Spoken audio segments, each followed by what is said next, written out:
بسم اللہ الرحمن الرحیم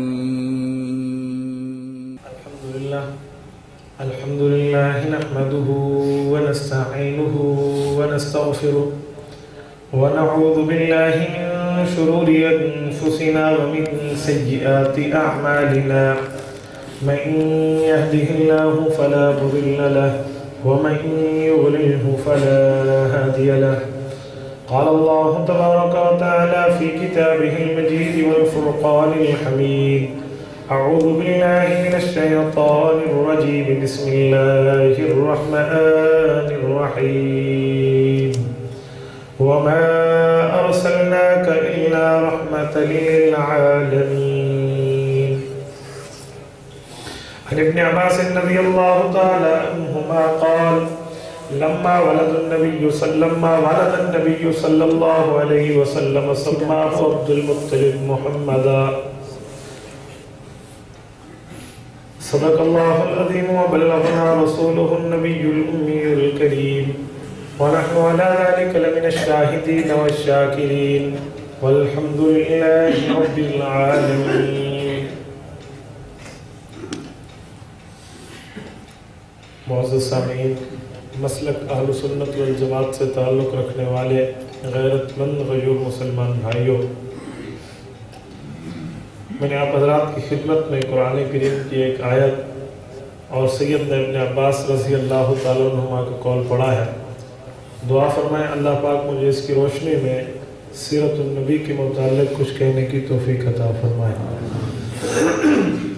ابھی مولانا محترم اعلان فرما رہے تھے کہ سیرت النبی عقیدہ ختم نبوت فی الامر سیرت النبی اور عقیدہ ختم نبوت ایک طوالت والا موضوع ہے.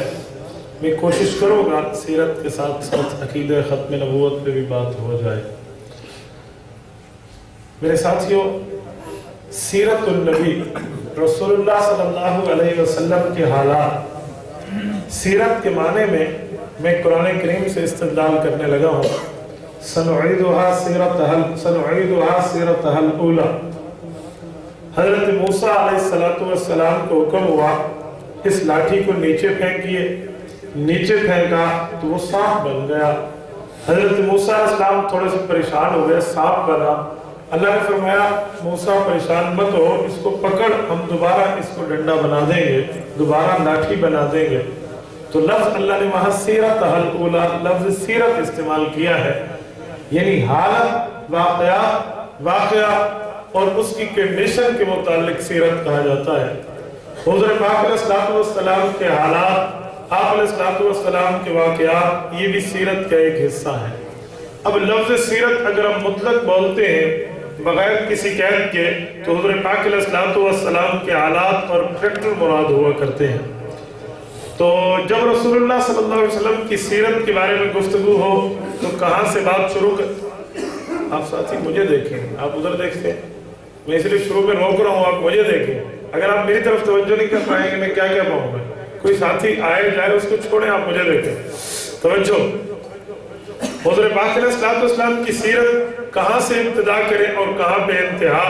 میں ابھی سوچ رہا تھا، میں نے کہا مضمون کچھ اس طرح رکھ لیں، رسول اللہ صلی اللہ علیہ وسلم کی سیرت اور حالات کا آغاز تو ہے ہی، آپ علیہ السلام کے حالات بیان کیے جاتے ہیں رسول اللہ کے آنے کے بعد.